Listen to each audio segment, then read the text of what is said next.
Okay, everyone, we're going live to talk about Holly's health in foster care. And this was October 27, 2018.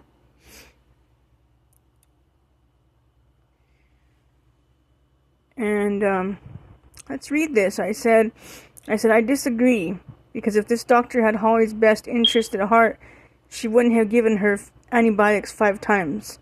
A real doctor who cares about her patients finds a solution and doesn't keep giving what is not working. A diet can also make someone lose weight. I went to school and studied enough to know about anatomy and physiology. And this is what she said. Monica, that's a good question. I don't have medical credentials to know why Holly is on her 5th round of antibiotics. I do know Holly's doctor is trying to figure what will work for Holly in terms of lessening the amount of fluid in her ears. I think since we don't have medical backgrounds, we need to trust that Holly's doctor is looking after her and is thinking of her best interests. Holly's lost weight because she doesn't feel well. I don't think it's antibiotic related. However, again, I'm not a medical professional. I think we all would like the girls to be healthy and happy. Thank you for asking questions, Gloriana. Okay, so they took the kids from me in April. And by October of 2018, almost 2 years later, they're trying to use everything they can to continue to get the Title IV A through E benefits, right? Because without that money, these so-called foster parents that love kids so much, they're not going to want to take care of them. They're not even going to want them in their home without that money, because they're not their real parents. So I said, my question is this. Why is Holly on her 5th round of antibiotics? Can't she be taken off meds that are not working, especially if they are only slightly improving the fluid in her ears? The PCP could have given something stronger and different after the 2nd round of antibiotics didn't work. A diet will make anyone lose weight, but she can be losing weight because of the antibiotics going through her body. I'm glad she is going to the doctor regardless. I hope Esmeralda gets a good doctor like this too. I'm tired of seeing both girls come to visits sick since October. They've been there since April 21st. Almost 9 months and still sick and getting worse.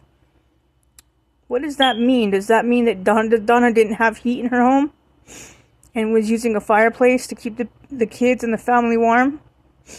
But they never questioned that? They never stayed sick with us. But I forget that because I am their mother, I'm going to do what others will never do. Because I do it 100% with love. I hope they get better before going to the ARCA foster home. They were supposed to be going to ARCA. They never went there because Donna is greedy. And she thought she could adopt my kids. And she can deny this all she wants, but I got the proof to back it up. They shouldn't be sick this long. It's obvious that foster care is taking a toll on their health and well-being, and we are the only ones who see it. I look forward to the day that Holly and Esmeralda are both happy and back home and healthy. And this is where Donna said,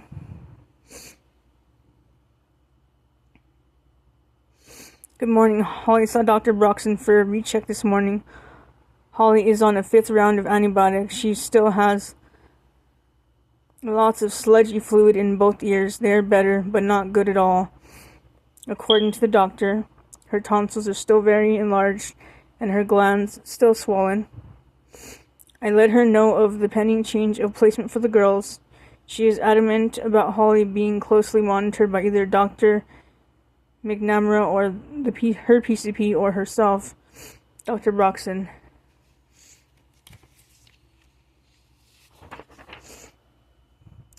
At Pediatric Associates until after surgery. Her recommends are for Holly to have tonsils and adenoids removed and permanent tubes put in her ears. Dr. Broxson will call the ENT the day of Holly's appointment to voice her concerns to the doctor there. She has also diagnosed Holly with chronic sinusitis. Dr. Broxson talked about the potential for Holly's overall development to improve when she can hear well and when she feels better. I look forward to the day. We see Dr. Broxson again on January 20th for 9:30 for a recheck. I sent the address in a previous email. She also said Holly lost 2 pounds. Okay. This means Holly was probably freezing in that house. That's why she got so sick. And this family intentionally made my kids freeze so that they could get severely sick so that they could blame us.